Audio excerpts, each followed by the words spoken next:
Қайырлы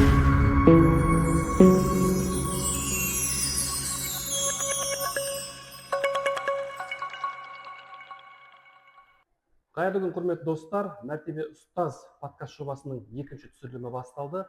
Бүгін бізде ерекше түсірілім болады, өйткені бізде алдымызда біздің мектебіміздің екі жұлдызы, жақында ғана осы республикалық жарыстарды бағындырып келген мектебіміздің енді болашақтан үміт күттіретін азаматтарымыз, ол Сұңқар мен Саят.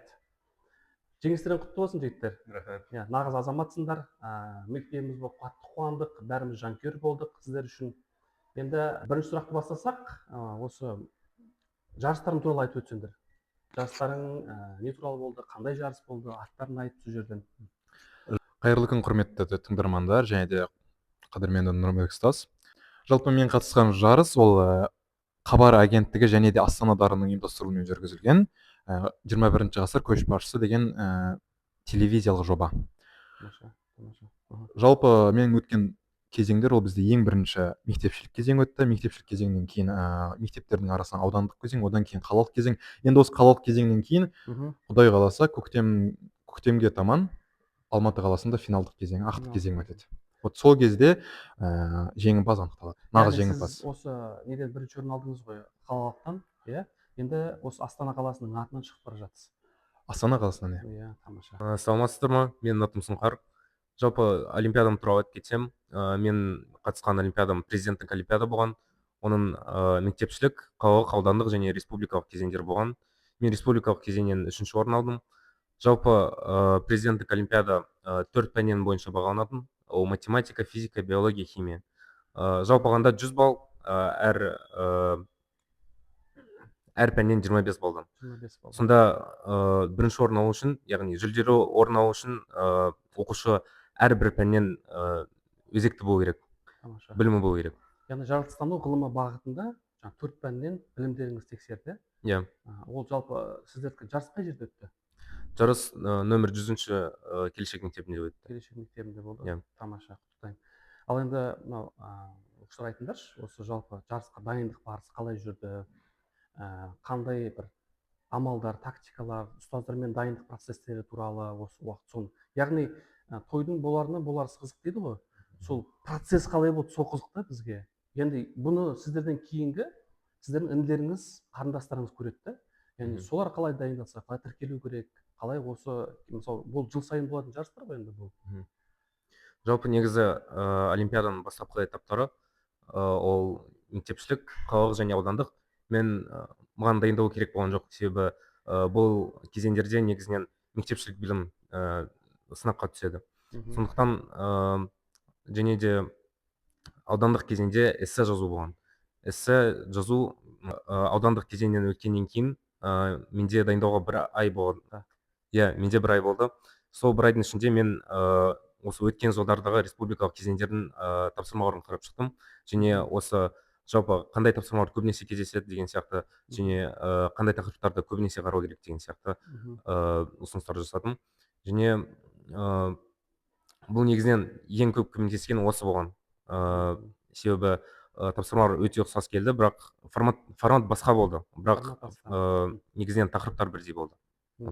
Жалпы алғашқы айдарлар ол бізде бірінші мектепшілік кезеңде болды. Бізде мектептің ішінен ең мықты оқушыны сүзіп алып, сол аудандық кезеңге жібермекші болды. Енді мектепшілік кезеңнен мен қатты дайындықта керек болған жоқ. Ол жерде көбіне бізде мектеп бағдарламасына алынған ресурстар, мектеп бағдарламасына алынған білімдер бойынша сұрақтар ғана келді. Аудандық кезеңге келген кезде мен көбінесе жаңағыдай орысшалап айтады ғой, эрудиционный вопросы деп. Сондай сұрақтарды, яғни жан жақты өзіңнің білімдеріңді жетілдіру үшін әртүрлі интернет ресурстарынан әртүрлі сұрақтарды қарай бастадым. Ол бірақ басында ғана. Ол жерде бізде ең алғаш сол аудандық кезең мектепшіліктен кейінгі. Ол бізде компьютер форматында жүрді. Бізге онлайн түрде тестілеу жүргізді. Және де сол тестілеуден алған ең жоғарғы балл алған оқушыларды қалалық кезеңге жіберді. Қалалық кезеңге келген кезде ол біздің сол ақтық кезеңмен пара-пар тура сол жаңа нағыз форматпен жүрді. Ол жерде бізде телевизиялық болғаннан кейін ол жерде жылдамдыққа жұмыс істеу және де тапқырлыққа жұмыс істеу керек болды. Мен оған дайындық барысында сол алдыңғы жылы болған, былтырғы болған, бұрынғы болған бағдарламалардың шығарылымдарын қарай бастадым. Және де сол қарау барысында сол нелерге, сол айдарларға дағдылана бастадым. Мысалға ол жерде бізде блиц айдары болды. Мысалға саған 60 секундтың ішінде 10 сұраққа жауап беру мысалға тұрады да, кез келген сферадан сұрақ қоюы мүмкін, тарихтан болсын, биологиядан болсын. Солай сен өзіңнің тапқырлығыңмен және де өзіңнің біліміңмен тез алып шыға аласың. Және де сол айдар барысында бірінші орынға ие болдым Астана қаласының ішінде. Жақсы, енді мынау сіздер жарыстың жеңімпазсыздар. Сіздерде енді бұл қасиет ешқашан бойларынан кетпейді. Өйткені жеңімпаздық қасиет бар. Сіздер ол жарысқа шығып, жаңағыдай қобалжу болсын, кез келген жаңағы қиыншылықтар болсын, оларды аттап өте аласыздар. Өйткені сіздер бұл жолды өттіңіздер ғой. Ал енді осыншама қиыншылықтарды аттап өту барысында қандай дағдылар қалыптастырған дұрыс? Неден бастау керек? Мысалы үшін сіздің өзіңіздің бір дағдыңыз бар ма? Таңертең тұрып дайындалу, кешке дайындалу, болмаса бір оқшаулану бір уақытта, бір әдеттер ма, сондай бір. Бұл енді әрине бұл кейінгі сіздердің інілеріңіз бен қарындастарыңыз кеңес ретінде қандай дағды қалыптастырған дұрыс? Сұңғат. Жалпы мен өз бойымнан байқағаным, менің жауапкершілігім тым көп. Жалпы жауапкершілік тым көп болғаны ол аса жақсы емес. Себебі жауапкершілік тым көп болса, сен өте көп қобалжи бастайсың, сосын олимпиада туралы тым көп ойлай бастайсың. Ал менің ойымша ең басты дағды ол ізгілік және ол үйренуге құштарлық. Себебі мен негізінен өзіме қызықты болған тақырыптарды алдым. Және осы өзіме қызық болғаннан кейін маған үйрену өте оңай болды. Яғни сіз ең бастысы үйренуден ешқашан аянбау керек, жалықпау керек дейсіз ғой. Әрқашан іздену керек. Тамаша. Саят. Жалпы менің ойымша адам өзінің ойлау шеңберін, өзінің білімін одан әрмен дамыту үшін, дағдылау үшін, ол өзінің ортасын, өзінің қоршаған ортасын және де өзінің жалпы айналасының барлығын сол өзіне керек заттармен қоршау керек деп ойлаймын. Мысалға, мысал үшін алатын болсақ, қазіргі таңда көбінесе әлеуметтік желілерде отыру ол әдетке айналған. TikTokта отыру болсын, Instagramда отыру болсын. Неге сол TikTok пен Instagramды өзіңе керек ортаға айналдырмасқа? Мысалға, жаңағыдай мағынасыз, мәнсіз видеолар көргенше, ғылым туралы видео көрмеске, немесе басқа да өзіңе керекті қызықты тарих туралы көрмеске. Егер де сенің айналаңның бәрі өзіңе керекті сфера, мысалы тарих болсын, басқа да ғылым болсын, сонымен қоршалса айналаңның барлығы, сен сол ортаға дағдылана бастайсың. Сәйкесінше сенің білімің де одан ұлғая бастайды. Тамаша. Мен өзім осы ұстанымды ұстанамын. Жақсы. Яғни бізде Сұңқар бұл жерде ұстанатын дағдысы әрқашан іздену, ешқашан қайтпау, білім алудан. Ал енді бізде Саятта өте керемет дағды айтты, ол әлеуметтік желілерді дұрысынан пайдалану туралы.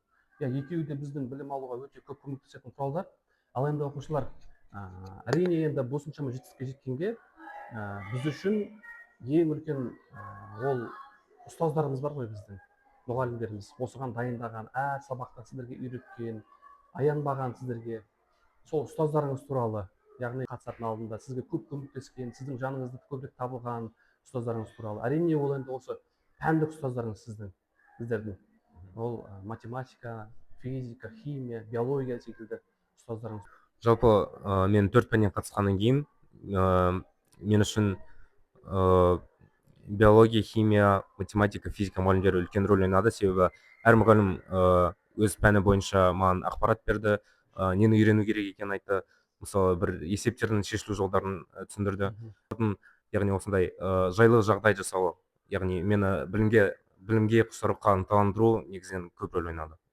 Негізі Сұңқардың айтқанымен келісемін, өйткені мұғалім, сенің пәндік мұғалім болсын, басқа да сынып жетекшің болсын, ол саған ең маңызды нәрсе, саған бағыт бағдар береді, және де сенің білім алуыңа немесе сол біліміңді сынақтарда пайдалануға саған ыңғайлы жағдай, ыңғайлы шарт орнастырып береді. Ал бұл жерде мен өзімнің мұғалімдеріме үлкен алғысым білдіремін. Одан бірінші кезекте өзімнің сынып жетекшім Мейрамгүл болады. Одан кейінгі пән мұғалімдеріне, әсіресе Олжан Ахмадиевна үлкен алғысым білдіремін, өйткені менің білімге деген құштарлығымды ашып, білімге деген білім алуға немесе тағы да басқа білім алаңдарында өз білім көрсеткішін көрсетуге мүмкіндік берген кісілер. Және де мұғалімнен бөлек адамның білім алу өзінің ізденімпаздығына да үлкен байланысты, тығыз байланысты. Өйткені ол мұғалім бағыт бағдар беруі бөлек, және де сол бағыт бағдарды оқушының өз практикасында іліп алып кетуі бөлек. Сондықтан да мұғалімнің берген біліміне қарай шектеліп қоймай, тоқтамай іздене беру керек. ізденуден білім алудан ешқашан жалықпау керек деп ойлаймын. тамаша, рахмет айтамыз ұстаздарына, яғни біздің осындай кереметтей ұлдарды тәрбиелеп білім берген ұстаздарына алғысымызды айтамыз жеке камераға. Ал енді оқушылар айтыңдаршы, мынау сіздерге осы орын туралы хабарлаған кезде ең алғашқы сезімдер туралы айтыңыздаршы. Міне сен орын алдың, жеңімпаз болдың, сен осында республиканың президенттік олимпиаданың жеңімпазысың деген кезде осы алғашқы сезімдермен бөлісіңдерші. Қалай болды осы? Негізі бізде марапаттау күні болған. Сол кезде мен пән мұғаліміме айтып қойған екен мен 3-ші орын алғанымды, бірақ мен білмедім мен 3-ші орын алғанымды. Сосын келем, отырам, онда 3-ші орындар шыға бастайды, бірақ менің атымды атамайды. Сосын мен қобалжи бастаймын, мектепке қалай барамын, бір ай бойы дайындалдым, ұят болады ғой деп. Сосын менің атымды айтқанда, білмеймін, бір қобалжығаным бәрі кетіп қалды, бірақ өте қуанышты болдым. Алғашқы сезімдерге шейін жетпейтін шығар бұл. Иә. Негізі жарысқа ең бірінші келген кезде сол қалалық кезеңде, бірінші орын алған кезеңде мен қатысушылардың түрлерін көрдім да, мен шын айтқанда бір шошыңқырадым, өйткені олардың түрлері бір өз пәндерін қатты білетін сияқты, аса бір қатты білімді болып көрінді де маған. Өйткені түрлерінің өзі айтып отыр жаңағыдай, олар қатты білетін сияқты көрінді, бірақ нәтиже көрсеткендей олар аса бір қатты білімді емес. Өйткені адамның түріне қарап оның білімін сипаттау немесе басқаша сынау ол дұрыс емес нәрсе екен, қате тұжырым екен. Мен негізі өзімнің айналымым өткен екен, өзі 2 айналым болды. Бірінші айналымға қатыстым.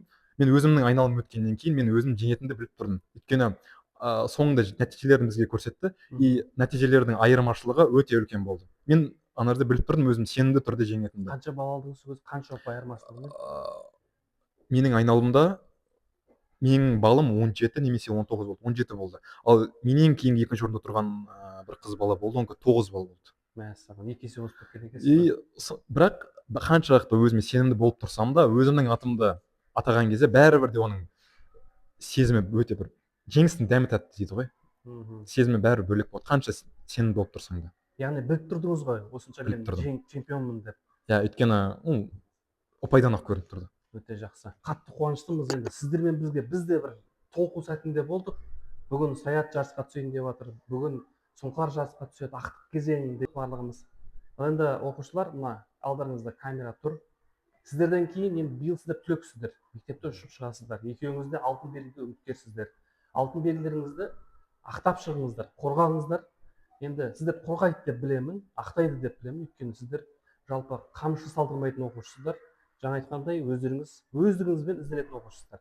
Енді бірақ сіздердің арттарыңызда өсіп жатқан інілеріңіз, қарындастарыңыз бар. Соларға бір камераға не айтасыздар, не жолдайсыздар, бұл сіздерге камера бүгін сіздерге?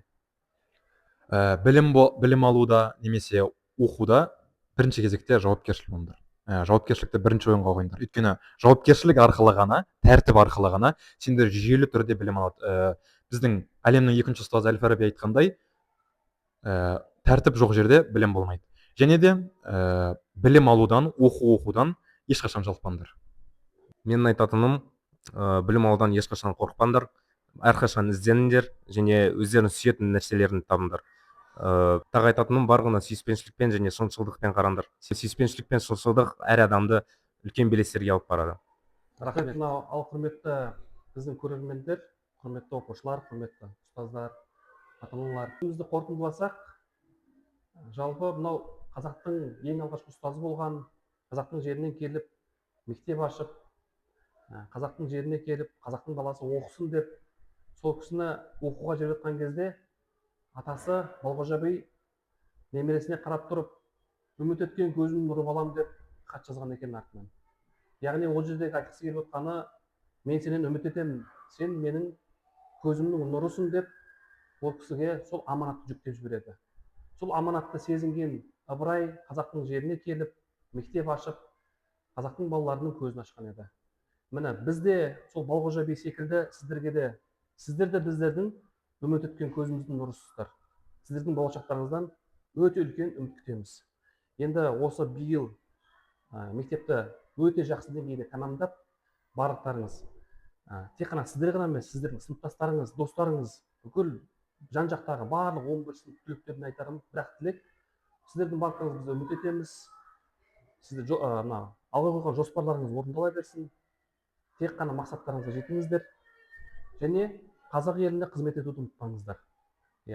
әрқашан ұстаздарыңызды ұмытпаңыздар. Сіздерге кім білім берді, кім оқытты. Сіздердің ата аналарыңызға да өте үлкен алғыс айтамыз. Ата аналарыңыздың үмітін ақтаңыздар, ұстаздардың үмітін ақтаңыздар. Сіздерге деген сенім мол. Ал енді бүгінгі біз түсірілімімізді аяқтаймыз осымен. Мына алдымызда отырған нағыз жұлдыздар біздің ол Сұңқар мен Саят. Екеуі де атына заты сай, мыңнан жүйрік, мыңнан тұлпар, нағыз біздің жеңімпаздар. Ал жеңімпаздар әрқашан тарихты жазады. Келесі кездескенше.